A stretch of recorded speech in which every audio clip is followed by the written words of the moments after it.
This woman doesn't even deserve to clean toilets, Major Cole bellowed deliberately, kicking over Sarah Mitchell's cleaning bucket so the dirty water splashed across her uniform. The entire Fort Bragg base knew her as the pathetic janitor who never fought back. What they didn't know was that those trembling hands had once eliminated high-value targets from over a mile away.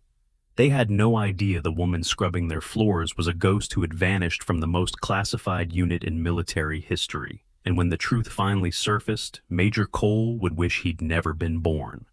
Major Cole slammed his coffee cup down on the mahogany conference table, the sound echoing through the sterile briefing room at Fort Bragg.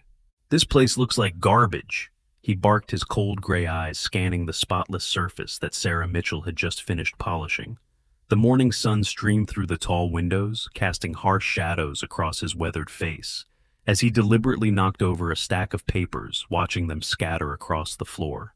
Sarah kept her head down, her shoulders hunched beneath the faded gray custodial uniform that hung loose on her small frame. Her dirty blonde hair was pulled back in a tight ponytail, and she moved with the practiced invisibility of someone who had learned to disappear in plain sight. The 6 other officers filing into the room barely glanced at Sarah as she knelt to collect the scattered documents. Their polished boots clicked against the tile floor in perfect rhythm, each man carrying himself with the rigid confidence that came from years of commanding respect through rank and intimidation.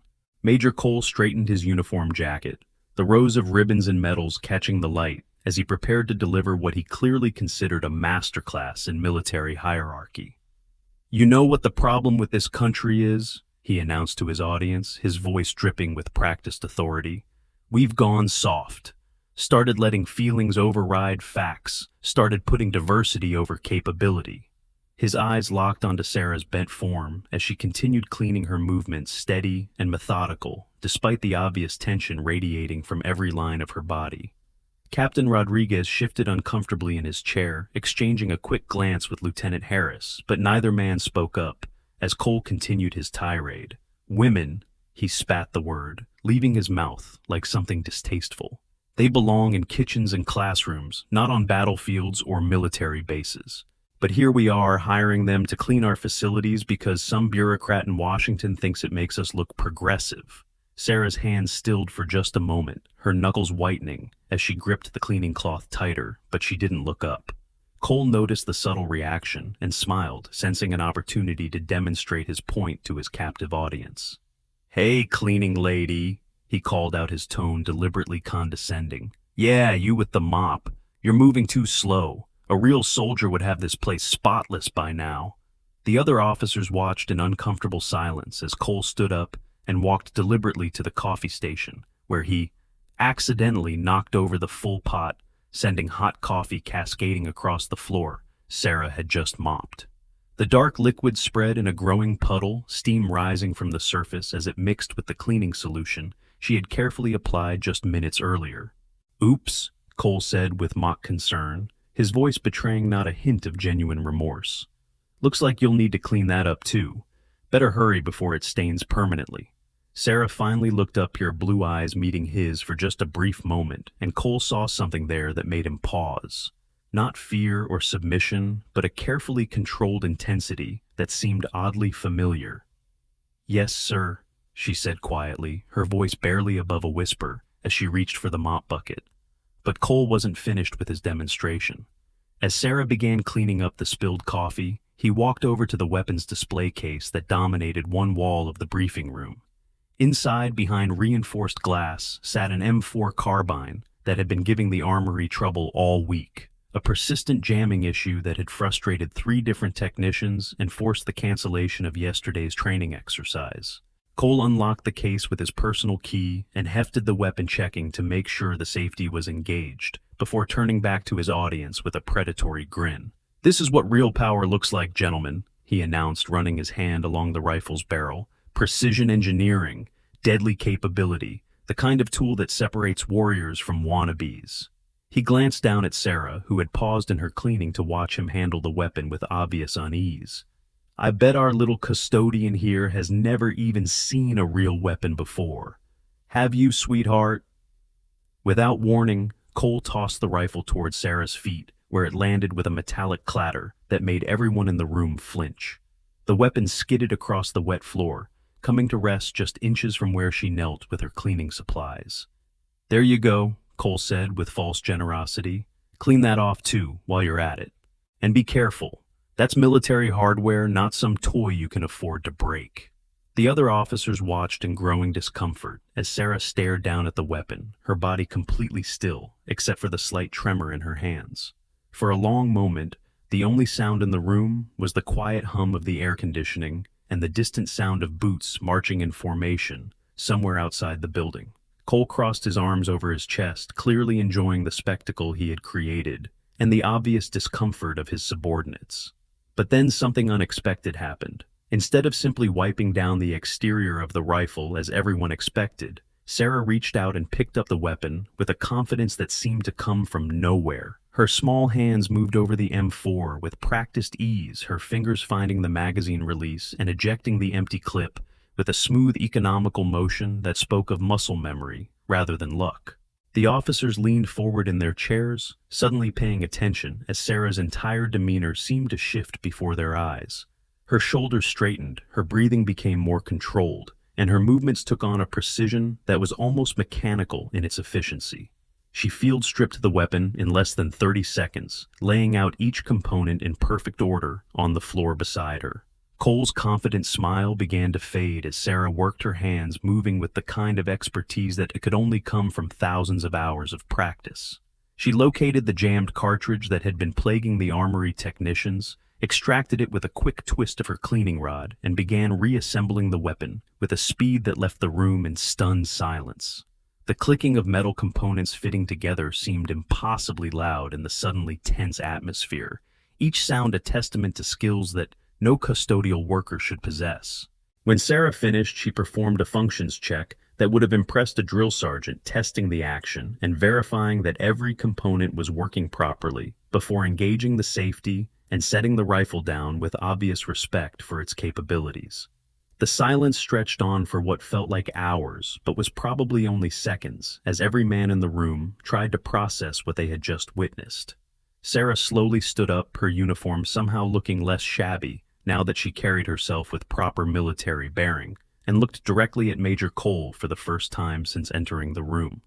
The weapon had a double feed malfunction caused by a worn extractor spring, she said in a voice that was no longer whisper quiet, but carried the clear, authoritative tone of someone accustomed to being heard and obeyed. Someone also tampered with the trigger mechanism, probably tried to adjust the pull weight without proper tools. If this rifle had been fired in its previous condition, it could have suffered a catastrophic failure that would have seriously injured or killed the operator. Who had taught Sarah these impossible skills? And why did she know so much about weapon sabotage? Major Cole felt the blood drain from his face as he stared at the perfectly reassembled rifle lying on the floor between them. The confident smirk that had defined his expression just moments earlier vanished completely, replaced by a mixture of confusion and growing anger that made his jaw clench visibly. The other officers in the room seemed frozen in place, their eyes darting between Cole and Sarah, as if watching a tennis match where the rules had suddenly changed mid-game. "That's impossible," Cole said finally, his voice lacking its earlier authority and carrying an edge of desperation that everyone could hear. "You're a custodian. You clean floors and empty trash cans. There's no way you could know anything about military weapons, especially advanced diagnostics and repair procedures that stump our own certified armorers." Sarah remained standing, her posture straight and her hands clasped behind her back, in a position that any military observer would immediately recognize as parade rest. Her transformation from invisible cleaning lady to confident technician seemed to have happened in the space of a single breath, leaving everyone struggling to reconcile what they were seeing with what they thought they knew. "My brother taught me about weapons," she said, simply offering no further explanation as she maintained steady eye contact with Cole. The major's face flushed red with embarrassment and rage as he realized that his carefully orchestrated humiliation had backfired spectacularly in front of his subordinates. The power dynamic in the room had shifted in a way that felt almost physical, and Cole could see in the other officers' faces that they were beginning to view Sarah with something approaching respect. "Your brother," Cole laughed harshly, the sound containing no trace of genuine amusement, What is he, some weekend warrior who plays soldier at the local gun range? Did he teach you about weapons between beer runs and barbecues in your trailer park? The insults came easily to Cole, a reflexive defense mechanism that had served him well throughout his career whenever he felt his authority being challenged. But even as he spoke, he could see that his words weren't having the desired effect. Sarah didn't flinch or look away, didn't show any of the shame or intimidation that Cole had come to expect from his verbal assaults. Instead, she tilted her head slightly, studying him with an intensity that made him deeply uncomfortable. Captain Rodriguez cleared his throat nervously, breaking the tense silence that had settled over the room. "Sir, perhaps we should continue with the morning briefing." He suggested, his tone carefully neutral, as he tried to redirect attention away from the increasingly awkward confrontation. But Cole was too invested in reasserting his dominance to let the matter drop. He had built his entire reputation on his ability to intimidate and control those around him, and having that power challenged by a female custodian in front of his subordinates was more than his ego could tolerate. "No," he said firmly, his voice regaining some of its earlier steel. "I think we need to settle this right now. If this woman thinks she knows something about military hardware, then let's put that knowledge to the test." Cole strode over to the secure storage locker in the corner of the room and began working the combination lock with quick, aggressive movements. Inside the locker was an array of weapons and equipment that represented the cutting edge of modern military technology, each piece worth more than most people made in a year. He pulled out a disassembled sniper rifle, an advanced weapon system that required specialized training and certification, even for experienced military personnel to operate. The rifle had been taken apart for maintenance and cleaning, its numerous components spread across a foam-lined case in what looked like an impossibly complex puzzle of metal and precision engineering. "This is a real military weapon," Cole announced, setting the case down on the conference table with a heavy thud. "Not some basic infantry rifle that any fool can figure out, but a precision instrument that requires years of specialized training to master." The other officers gathered around the table, their professional interest overriding their discomfort as they examined the sophisticated weapons system. Even dismantled, the rifle commanded respect, its advanced optics, custom barrel, and specialized components representing hundreds of thousands of dollars in research and development. "I'm betting that your brother never showed you anything like this." Cole continued, his confidence returning as he gestured toward the complex array of parts. "This weapon system is used by the most elite marksmen in the world, soldiers who have dedicated their entire careers to mastering the art of precision shooting. If you can reassemble this rifle correctly in under 5 minutes, I'll personally recommend you for a commendation. But when you fail, and you will fail, I want you to pack up your cleaning supplies and get out of my base permanently." Sarah approached the table slowly, her eyes scanning the disassembled components with the same methodical attention she had shown while cleaning the floors. The other officers watched in fascination as she seemed to catalog each piece, her gaze moving systematically from one component to the next, as if she were reading a familiar book. Cole checked his watch ostentatiously, making sure everyone could see his confidence in the outcome of this impromptu test. "You have 5 minutes starting now," he announced, his voice carrying the authority of someone who had never doubted his own superiority. "And remember, this isn't some toy you can afford to break. If you damage this weapon, the replacement cost will come out of your wages for the next 20 years. But something extraordinary happened the moment Sarah touched the first component. Her entire demeanor shifted again, but this time the change was even more dramatic than before. Her movements became fluid and precise, her hands working with the kind of muscle memory that spoke of countless hours of practice and training. Where moments earlier she had seemed like a nervous custodian trying to prove herself, she now moved with the confidence of a master craftsman working with familiar tools.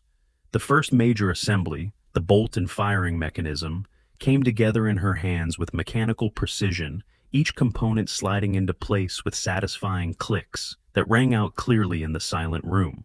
Cole's watch seemed to tick with unusual loudness as Sarah continued working her pace, never hurrying but maintaining a steady rhythm that spoke of deep familiarity with the weapon system. The other officers found themselves leaning forward, involuntarily drawn in by the almost hypnotic precision of her movements. She installed the barrel with a single smooth motion, aligned the scope mounts with practiced ease, and adjusted the trigger mechanism with the kind of finesse that required years of specialized training to develop. By the 3-minute mark, what had been a scattered collection of parts was beginning to look like a complete weapon system again. With 30 seconds remaining on Cole's arbitrary deadline, Sarah made the final connections and performed a complete functions check that would have impressed any certified armorer. She tested the bolt action, verified the scope alignment, and checked the trigger pull with the kind of methodical thoroughness that spoke of military-grade training. When she finished, she stepped back from the table and assumed the same parade rest position she had held earlier, waiting for Cole's inspection with obvious confidence in her work.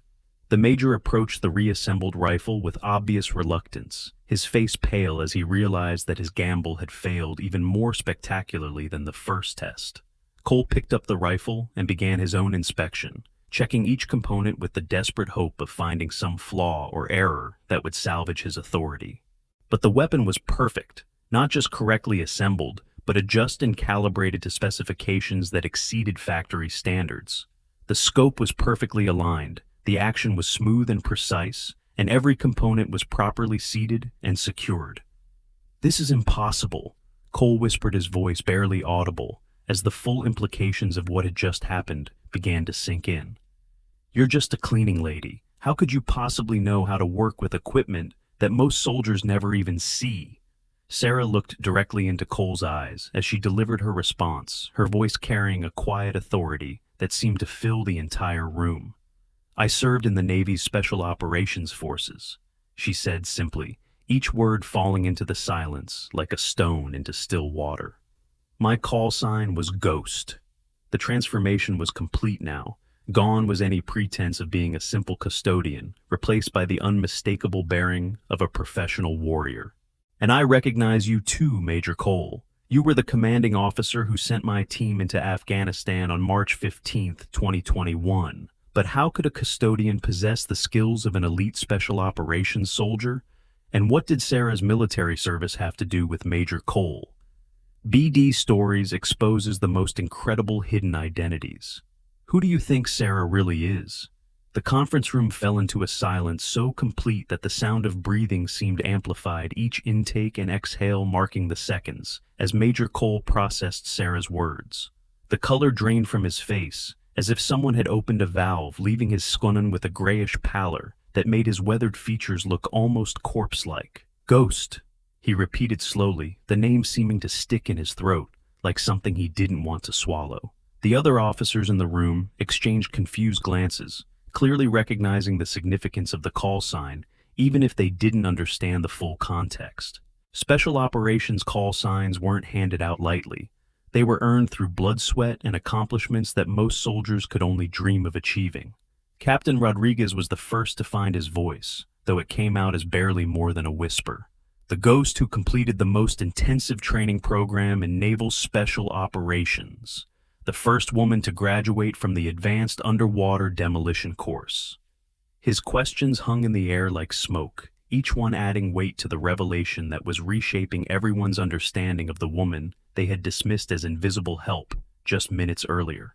Sarah nodded once, a simple acknowledgement that carried the weight of years of grueling training and dangerous missions that had forged her into something far beyond what any of them had imagined possible. "I completed my training in 2018 and served with SEAL Team 7 until my discharge 3 years ago." And Major Cole's hands began to shake slightly as the implications of Sarah's identity crashed over him like a cold wave. Special operations personnel didn't just disappear into civilian life without leaving traces, and they certainly didn't end up working as custodial staff on military bases unless something had gone seriously wrong. "You said March 15th, 2021, he said carefully, his voice tight with the effort of maintaining control. "You said I was the commanding officer. What exactly are you implying about that mission?" But even as he asked the question, Cole's mind was already racing backward through his memory, searching for details about a deployment that he had spent 3 years trying to forget. Sarah stepped closer to the conference table, her movement deliberate and controlled, in a way that made several of the officers instinctively straighten in their chairs. "Operation Desert Falcon," she said, the mission name hitting Cole like a physical blow. A reconnaissance and intelligence gathering mission in the Kandahar province. My team was tasked with infiltrating a suspected weapons cache and gathering actionable intelligence on insurgent activities in the region. Her voice remained steady and professional, but there was something underneath the military precision, a current of emotion that spoke of pain carefully held in check. The mission was supposed to be a simple in-and-out operation, lasting no more than 72 hours, with minimal risk of enemy contact. The temperature in the room seemed to drop several degrees as Sarah continued her recitation, each detail delivered with the clinical precision of an after-action report. My team consisted of 5 operators, including me. The team leader was Petty Officer First Class Benjamin Cole, your younger brother, Major. The words hit their target with devastating accuracy, and Cole actually staggered backward as if he had been struck. The family resemblance that Sarah had noticed from the first day she started working at the base suddenly made perfect sense, and the guilt that Cole had been carrying for 3 years felt like a physical weight pressing down on his chest. Ben was 26 years old, engaged to be married to his college sweetheart, and planning to leave the service after his enlistment ended to start a family. Cole's breathing became shallow and labored as Sarah painted the picture of the brother he had lost, bringing back memories that he had worked so hard to suppress. Ben was a good soldier and a better man. Sarah continued, her voice softening slightly as she spoke about her fallen teammate. He was the kind of leader who would rather take a risk himself than put his people in danger, the kind of person who remembered everyone's birthday and sent care packages to his team members' families during deployments. The other officers listened in stunned silence as Sarah's words brought the dead man to life in their imaginations, making him real and human rather than just another casualty statistic in a long and complicated war. The intelligence for Operation Desert Falcon came from multiple sources. Sarah continued, her voice regaining its professional edge as she moved into the technical aspects of the mission. Satellite imagery, human intelligence assets, and intercepted communications all pointed to a significant weapons cache in a compound approximately 15 kilometers southwest of Kandahar City. The initial assessment indicated minimal security presence and a high probability of success with low risk to personnel. Cole's face grew even paler as Sarah recounted details that he remembered all too well, facts that had been burned into his memory during the investigation that followed the mission's catastrophic outcome. But Sarah's expression hardened as she reached the critical part of her story. 24 hours before the mission was scheduled to commence, Ben contacted the command center with concerns about the intelligence package. His advanced reconnaissance had revealed discrepancies between the satellite imagery and the actual conditions on the ground. She paused for a moment, letting the significance of that information sink in before continuing. Ben requested a 48-hour delay to conduct additional surveillance and verify the intelligence before proceeding with the infiltration. His exact words to you, Major Cole, were that the compound appeared to be too quiet, too clean, too convenient. Cole's knees gave out, and he collapsed into the nearest chair as the memory of that conversation came flooding back with crystal clarity. He remembered Ben's voice on the radio, calm and professional, but with an underlying note of concern that should have been a warning sign. He remembered the pressure he had been under from his superiors to show results to demonstrate that his command could execute complex operations on schedule and within budget. Most of all, he remembered his own voice responding to his brother's concerns with dismissive impatience. "I told him to proceed as planned," Cole whispered, the admission torn from his throat like a confession under torture. "I told him that delays were not acceptable and that the mission timeline was non-negotiable." Sarah's next words fell into the silence like hammer blows, each one driving home the magnitude of Cole's failure. 6 hours after Ben's team entered the compound, they walked into a carefully prepared ambush. The weapons cache was real, but it was also bait, part of an elaborate trap designed to capture or kill American Special Operations personnel. Her voice never wavered, but the pain behind her words was unmistakable to everyone in the room. Ben and 3 other members of our team were killed in the initial contact. The 5th team member survived long enough to be captured, tortured, and executed 3 days later. The room fell silent, except for the sound of Cole's ragged breathing and the quiet hum of the air conditioning system. The magnitude of the tragedy was almost too large to comprehend. 5 elite soldiers dead, because of a command decision that prioritized politics over personnel's safety.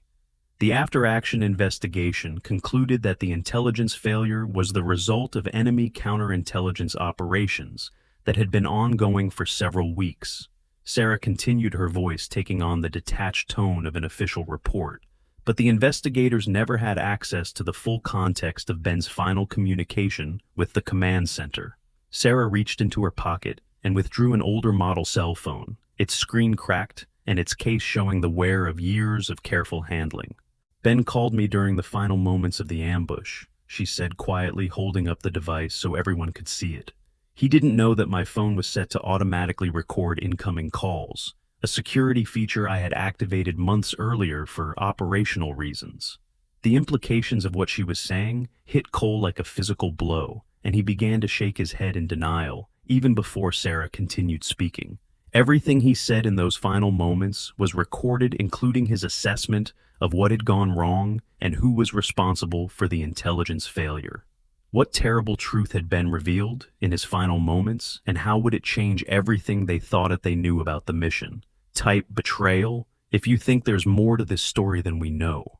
Sarah's finger hovered over the play button on her battered phone for a long moment, the weight of 3 years of grief and anger visible in the slight tremor of her hand.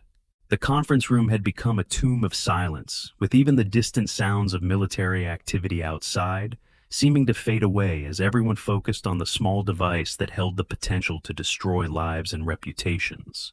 Major Cole sat slumped in his chair, his face buried in his hands, as if he could hide from the truth that was about to emerge from that cracked phone screen.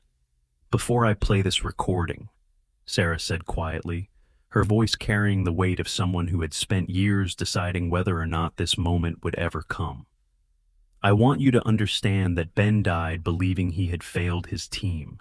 He died thinking that he had missed something, made some mistake that led them into that trap." The opening seconds of the recording were filled with the distant sound of gunfire and explosions, a chaotic symphony of combat that made everyone in the room flinch instinctively. Through the noise came Ben Cole's voice, strained and desperate, but still maintaining the disciplined communication protocols that had been drilled into him through years of training. "Ghost, this is Bravo 6. His voice crackled through the phone's small speaker, each word punctuated by the sharp crack of rifle fire. "We are in contact with a large enemy force. The compound was a trap. Repeat, the compound was a deliberate trap." The sound of his breathing was audible between words, quick and shallow, in the way that indicated he was moving under fire while trying to coordinate his team's response to an impossible situation. Sarah's eyes never left Major Cole's face, as Ben's voice continued, watching, as each word drove deeper into the Major's conscience, like a blade twisted in an old wound. "The intelligence package was compromised from the beginning," Ben's voice said through a burst of static that suggested he was speaking while rounds were impacting nearby. "This wasn't a failure of reconnaissance or a mistake in analysis. Someone fed us information that was designed to get us killed." The accusation hung in the air like smoke, its implications clear to everyone listening. Special Operations Intelligence didn't just accidentally become compromised. It required deliberate action by someone with access to classified information and the authority to manipulate mission parameters. The gunfire on the recording intensified, and Ben's voice became more urgent as he tried to communicate what he had discovered before it was too late. "Ghost, listen to me carefully, because I might not get another chance to say this," he said, his words coming faster now as the tactical situation deteriorated around him. "Major Cole knew about the intelligence problems before we launched. He received a warning from our assets in-country 48 hours ago, but he buried the report because the mission had already been promised to the Pentagon brass." Sarah watched Cole's face crumble as his brother's words exposed the truth that he had spent 3 years trying to bury beneath layers of official reports and bureaucratic language. Captain Rodriguez and the other officers in the room listened in horrified silence as Ben's voice continued its posthumous testimony from beyond the grave. The Major was told that delaying this mission would reflect poorly on his command performance and potentially impact his promotion timeline. Ben said, his voice now strained with the effort of speaking while under intense fire. He made a calculation that our lives were worth less than his career advancement, and now my team is paying the price for his ambition. The brutal honesty of Ben's assessment cut through the room, like a physical force, leaving everyone struggling to process the magnitude of the betrayal that had led to his death. The recording captured the sound of an explosion much closer than the previous ones, and Ben's voice became weaker as he continued his final report. I tried to convince him to delay the mission, told him that the intelligence didn't match what we were seeing on the ground, but he ordered us to proceed anyway. Ben said, his words becoming more labored as his physical condition deteriorated. He said that questioning orders was not our job, that we were soldiers, and our job was to follow commands regardless of our personal concerns. Sarah's hands clenched into fists as she listened to her teammates' final moments, remembering her own frustration at being ordered to provide overwatch support from a position too far away to provide effective assistance when the ambush was sprung. Major Cole finally looked up from his hands, his face streaked with tears that he made no attempt to hide, as his brother's voice delivered the final devastating blow. "Tell Sarah that this wasn't her fault," Ben said, his voice barely audible now over the increasing intensity of the firefight. "Tell her that she was right to question the mission parameters and that I should have listened to her concerns instead of following orders that I knew were wrong." The sound of automatic weapons fire grew closer, and Ben's breathing became increasingly labored as he fought to stay conscious long enough to complete his final message. "Tell my brother that I died knowing the truth about what he did to us, and that I hope someday he finds the courage to be the man I thought he was." The recording ended with the sound of a final explosion, and then silence leaving the conference room, filled with the kind of profound quiet that follows a catastrophe. Captain Rodriguez found his hands clenched so tightly in his lap that his knuckles had gone white, while Lieutenant Harris stared at the phone, as if it contained some terrible curse that might spread if he looked away. The steady tick of the wall clock seemed to count down the seconds until Cole's complete psychological collapse, each mechanical sound echoing in the oppressive silence that had settled over the room like a burial shroud. Outside, the distant sound of soldiers conducting their morning exercises provided a surreal counterpoint to the destruction happening within these four walls, their shouted cadences and rhythmic footsteps. A reminder that the military machine continued to function even as one of its officers faced the complete annihilation of everything he had built his identity upon. Cole's face had transformed from pale uncertainty to ashen despair, his features seeming to age years in the span of minutes as the full weight of his brother's posthumous testimony settled into his consciousness. Major Cole's shoulders shook with silent sobs as the full weight of his responsibility for his brother's death settled on him like a physical burden.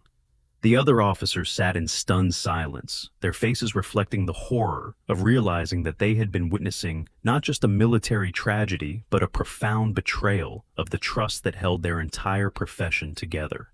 Sarah carefully placed the phone back in her pocket, her movements deliberate and controlled, as she fought to maintain her composure in the face of emotions that threatened to overwhelm her. The official after-action report stated that intelligence failure was the result of enemy counterintelligence operations beyond our control, Sarah said, her voice steady despite the tears that had begun to flow down her cheeks. It made no mention of the warnings that had been ignored or the pressure that had been applied to proceed with a mission that multiple people knew was compromised. She looked directly at Cole, who was still crying openly as he confronted the truth of what he had done.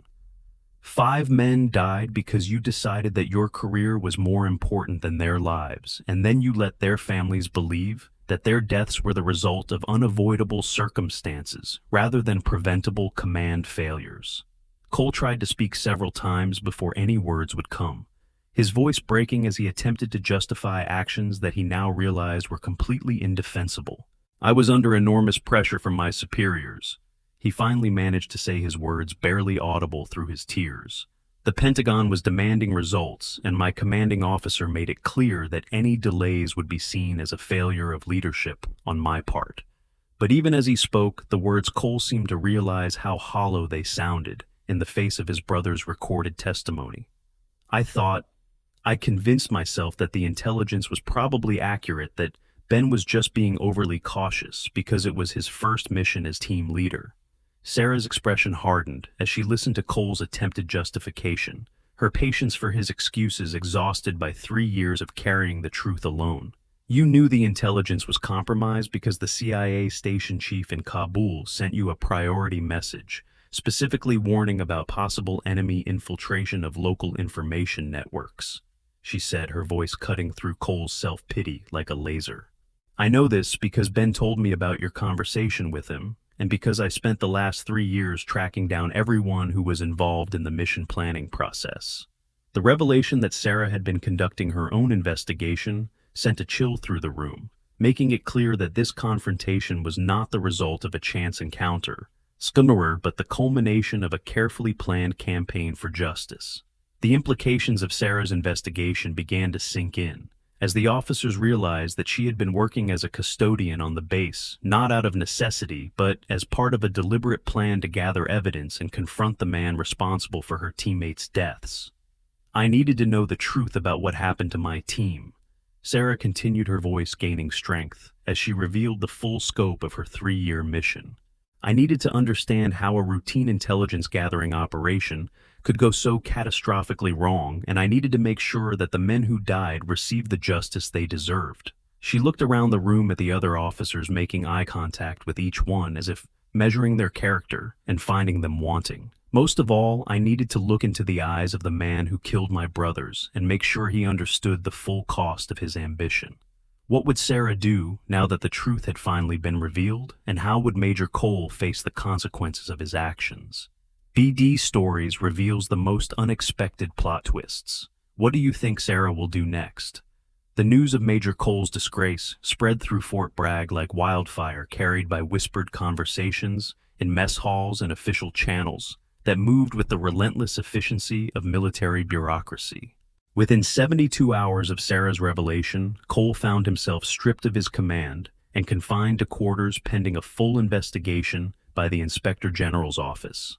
His once immaculate service record was now under microscopic review, with investigators examining every decision he had made throughout his career for signs of the moral corruption that had led to the deaths of 5 elite soldiers. The base that had once respected his authority now regarded him with a mixture of disgust and pity as word spread about his responsibility for a tragedy that had been officially classified as an unavoidable operational loss. Sarah returned to her custodial duties as if nothing had changed, her movements through the base corridors carrying the same invisible quality that had allowed her to observe and gather information for 3 years. But those who knew the truth could see the subtle differences in her bearing. The way she held her shoulders straighter, the confidence in her stride that spoke of a burden finally lifted. She had accomplished what she set out to do, but the victory felt hollow in a way that she hadn't anticipated. Justice was not the same thing as satisfaction, and the knowledge that Ben and his teammates were still dead left her feeling empty rather than vindicated. The weight of carrying their memory had become such a fundamental part of her identity that she wasn't sure who she was supposed to be now that the truth had finally been revealed. 3 weeks after Cole's arrest, Sarah received an unexpected summons to report to the office of Brigadier General Harrison, the commanding officer of Fort Bragg, and a man whose reputation for integrity was matched only by his intolerance for officers who betrayed the trust placed in them. She had never spoken to the general directly, but she knew that he had been following the investigation closely and had personally ordered the comprehensive review of Cole's service record that was likely to result in a court-martial and possible criminal charges. The general's office was located on the top floor of the base's administrative building, a space that reflected both the power and responsibility of his position through its Spartan furnishings and walls lined with photographs documenting decades of military service. General Harrison was a compact man in his early 60s, his gray hair cut in the regulation style that he had maintained since his days as a young lieutenant, and his weathered face bore the lines that came from years of making decisions that affected the lives of thousands of people. He gestured for Sarah to take a seat in one of the leather chairs positioned in front of his desk, his manner respectful in a way that acknowledged both her service record and her recent actions in exposing Cole's crimes. Miss Mitchell, he began, using her civilian name, but with a tone that suggested he was fully aware of her military background and accomplishments. I've been reviewing your service record, and I have to say that your decision to leave the Navy represents a significant loss to our special operations community. Sarah remained silent as the general continued, unsure of where the conversation was leading, but prepared for the possibility that her actions might have consequences she hadn't anticipated. Your performance evaluations were consistently outstanding. Your psychological profiles indicated exceptional stability under stress, and your training scores placed you in the top 5% of all special operations personnel, General Harrison said, reading from a file that Sarah recognized as her complete military service record. According to your former commanding officers, you were being considered for promotion to senior non-commissioned officer rank and possible selection for advanced leadership training. The general closed the file and looked directly at Sarah, his expression serious but not unfriendly. I'm offering you the opportunity to return to active duty with a full restoration of rank and privileges. General Harrison said, the words hanging in the air between them, like a lifeline thrown to someone drowning. More specifically, I'm offering you the chance to lead the military's first comprehensive training program for female special operations candidates. The proposal was so unexpected that Sarah found herself speechless for several moments, her mind struggling to process the implications of what the general was suggesting. A return to active duty would mean leaving behind the civilian life she had built, but it would also represent an opportunity to ensure that future generations of female soldiers would have opportunities that had been denied to previous generations. Sarah finally found her voice, though it came out more hesitant than she would have liked. General, I appreciate the offer, but I have one condition that might make my return to service impossible. She said, her words carefully chosen to avoid any appearance of insubordination while still making her position clear. General Harrison raised an eyebrow, clearly intrigued by the idea that someone in Sarah's position would attempt to negotiate terms with a general officer. I want Major Cole to serve as my assistant instructor for the program, Sarah said, the words causing the general's expression to shift from intrigue to outright confusion. I want him to learn what honor actually means by serving under the command of people he once considered inferior. The general's reaction was exactly what Sarah had expected. A mixture of shock, confusion, and concern for her mental state that was clearly visible on his weathered face. Miss Mitchell, I'm not sure I understand your request, he said carefully, his tone suggesting that he was beginning to question whether the stress of her 3-year investigation had affected her judgment. Major Cole is facing court-martial proceedings that will likely result in a dishonorable discharge and possible imprisonment. He's not exactly the kind of person we want associated with a prestigious new training program. But Sarah had spent months thinking about this moment, considering not just what justice would look like, but what redemption might require for both herself and the man who had destroyed her team. General, with respect, revenge is easy, Sarah said, her voice gaining strength as she articulated thoughts that she had been forming for months. I could have exposed Major Cole's crimes in a way that destroyed him completely, and I would have been justified in doing so. But destroying him wouldn't bring back Ben or the others, and it wouldn't prevent future tragedies caused by officers who prioritize their careers over their responsibilities. She paused for a moment, gathering her thoughts before continuing. I want Major Cole to spend the rest of his career learning what it means to serve something larger than himself. I want him to understand that true leadership comes from sacrifice, not from the willingness to sacrifice others. General Harrison listened in fascination as Sarah outlined her vision for Cole's rehabilitation, her words revealing a depth of thought and moral complexity that impressed him despite his reservations about the practical implications of her proposal. I want him to start at the bottom and work his way up through merit rather than politics. Sarah continued, her voice growing more confident as she spoke. I want him to learn that the people he once dismissed as inferior are actually the backbone of everything we accomplish in the military. Most importantly, I want him to understand that redemption is possible even for someone who has committed unforgivable acts, but only if they're willing to dedicate their lives to making amends. 6 months later, Sarah stood in her dress uniform at the front of a classroom filled with 24 women who represented the first candidates for the military's expanded Special Operations Training Program. Her insignia reflected her restoration to active duty and promotion to the rank of Master Chief Petty Officer, a position that carried both the authority and responsibility she needed to build something meaningful from the tragedy that had brought her to this point.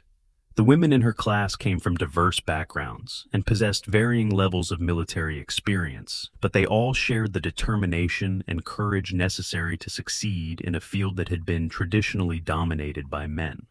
At the back of the classroom, wearing the simple uniform of an instructor trainee with no visible rank insignia, stood David Cole. His face showed the weight of the past 6 months.